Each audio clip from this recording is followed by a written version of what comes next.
tukwaniriza nnyera webale kubanga kuwoli nga weekuumiddeko ne leero siina mulala gwe nkuleetedde okuggyako Chozen Blood ono nno munenga zatuyimbira obuyimba obunyuma era Secretary Mayala mu Luganda bamwogera batya Secretary Mayala omwegombi ow'ekyama oba sekigwanyizi so tusobola omutuuma erinnya sekigwanyizi n'abana abanoonya relevance ku TikTok oba abanoonya likes because nze bwe nayogera naye nagezaako muwa attention ntegere yaani teyambuulira yaani ne sitamuwanya obudde nengezaako kubira Winnie nga naye tamumanyi ate the next day twagenza olaba abitadde ku social media so what I did nga nange ndina okujja ku media okunnyonnyola abawagizi bange baleke funa false information naye nga tewali kiriwo gwakayanira tamumanyi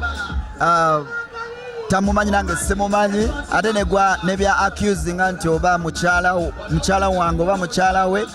fena tekuliko mwami we you know Winnie is just my friend tukola bukozi fena tunyumirwe endongo tuleke kubaamu byaku diversion let's just concentrate on music. Ekitegeeza Chozen Blood twagala clearing air igwe ne Winnie tewali kiriwo nga relationship ey'omukwano. No, we are just good friends banange ebyaddala nzize nkinyonyola over and over naye yennyini yavaayoko n'abagamba okumusibako Chozen Blood abikoye biina bye bimulemesa naye nga ye omuntu you know so at me all along I used to take it for fun because this is music it goes with entertainment bwe boogera ekintu nga kina gwe kinyumira naye nga tekina gwe kikozeza kibeera okay not until to this extent wavuddeyo omuntu ate ngalaga ali offended you know so we don't need any offense atwetaaga just kunyumirwa bunyumirwa alumwa yetereze nga ye naye ave ku bantu ave ku brands z'abantu okuba nga mentioning abantu just like that because right now even the legal team is taking its course asobola okufuna obuzibu ng'oba yejasenda akikola kusaaga oba ku I don't know whatever ekyo yabaddeko n'ekisobola omuviiramu obuzibu yes abeere careful. Wow, Chozen Blood atunyonyodde bulungi ensonga zino era mwenna muli muzeewulirako awo wenyini we njagala okubuuliza ekibuuzo Chozen Blood singa wabaddewo opportunity ya Winnie Nwagi okubanga oyingirayo kubanga Fire Baby talina muntu gwe yatulaze naye ate waliwo interview eyayitako ne bamubuuza ali ku kinagamba essaawa yonna agenda kuba atulaga omuntu singa wabeerawo option eyo ng'osobola okwenyigawo kiba kitya? Man, some things are better the way they are so we are better as friends. Our friendship is so sweet. I appreciate it. So can never have our chance because Simuwala movie, of course, she looks sexy, she's beautiful. Ne chance never yandi badobo lya oweri ntya okuluzinga already kino kye tulina ekya friendship. Tuyinza crossing boundaries ate ne tufiirwa ne kye tulinawo. So we're good as friends. Chozen Blood nga tumaliriza njagala nnyo omulabi waffe omulungi yandyagadde okumanya ekiri mu kutambula kati kya kisiyaga ekisiyaga kifuuse ekisiyaga kino kikuleka wa tulaba nti abayimbi abamu baavaayo ne benywegera ku stage ekyo nno kyali kivulu kya chameleon ne Wizo ekisiyaga kifuuse ekisiyaga mu ggwanga ate nga abayimbi mu abamu ku abo abatambuza oba abasomesa b'eggwanga lino gwe Chozen Blood abawagizibwa okukintu ku nsonga y'ekisiyaga oyinza gyogerako ki? Mwana tusabire eggwanga tusabire abaana baffe kuba nze ndi musajja muzadde nina bato bange benkuziza twongere kunyweza Katonda because bino byonna era ne mu Bible babyogerako naye wali Katonda buli kimu kisoboka so tukowoole Katonda ateeke ekitangaala awali ekizikiza twongere okubuulirira abaana n'okubeera careful mu bulamu bwabwe tetubaleka beera bokka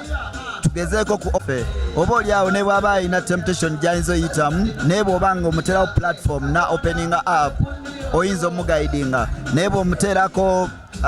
fence nga temucommunicatinga bulungi n'omwana kiba kibi. Chozen Blood njagala osiibula omulabi waffe akulaba omubuli eki ky'oliko oluyimba ky'oluliko kati kiki akiriwo oliwo kati mu music industry? Tuli bulungi nnyo omwaka guno twakate ennyimba bbiri atudde awo omwana weeyawo manjayo balance zitambula bulungi nnyo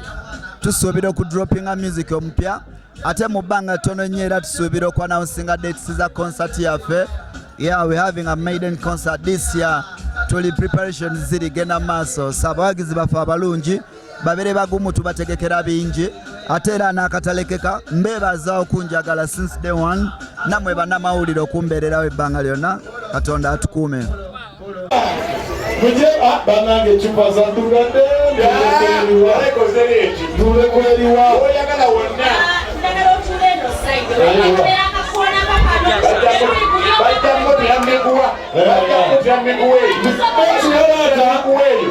azuyalata kiti bananga saizi zange ziri awo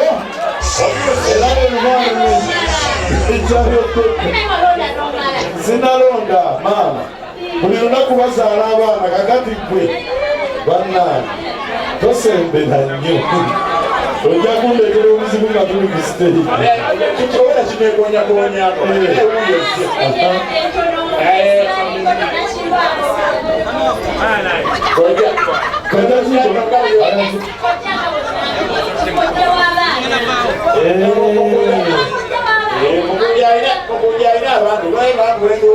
oyo omukyala gwotwala mu maka n'otabeera na mataala mu nnyumba n'osanga bulayiti naye buli lwatemya bwati oyinza okulowooza oba kiki ekikuba olikwewe naye kati transport wamitwalo 10 yoli agenda malaba bano bagala transport yebeyiwa agenda wano nateetera emitwalo bagala bali abenya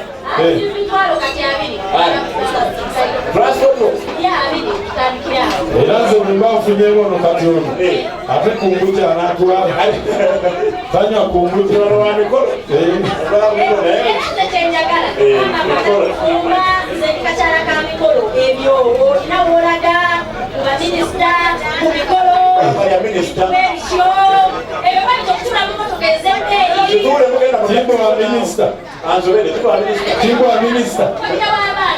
Minista waki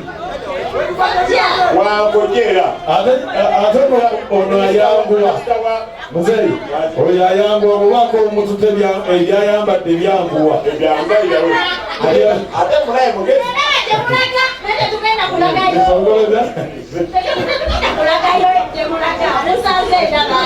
kaleera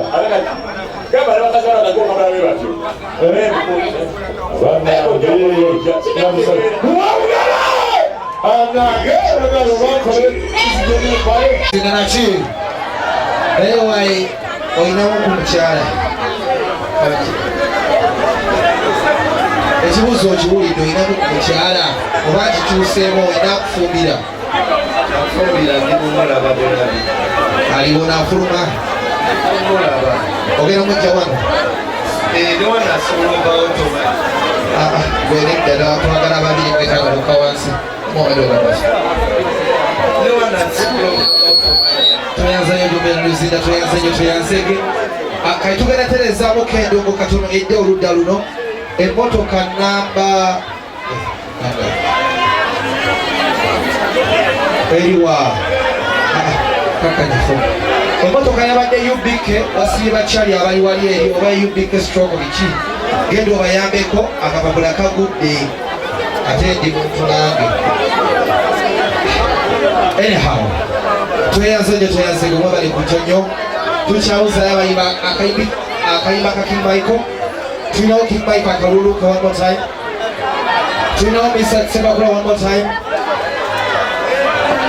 Edikezo omusuuza moze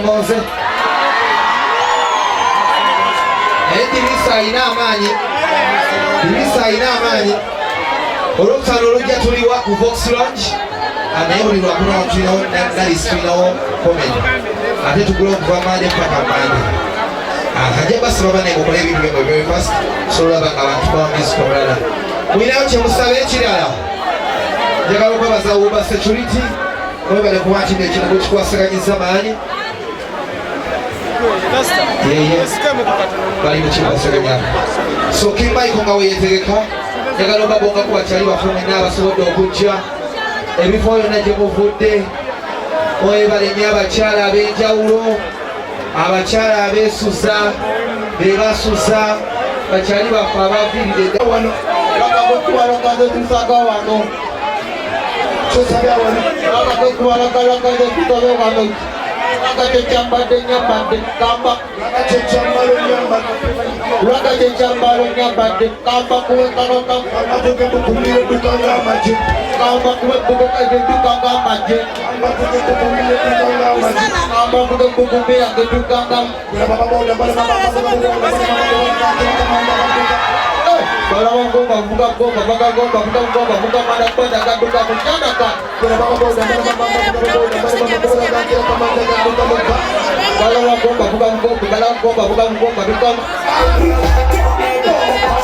Kalau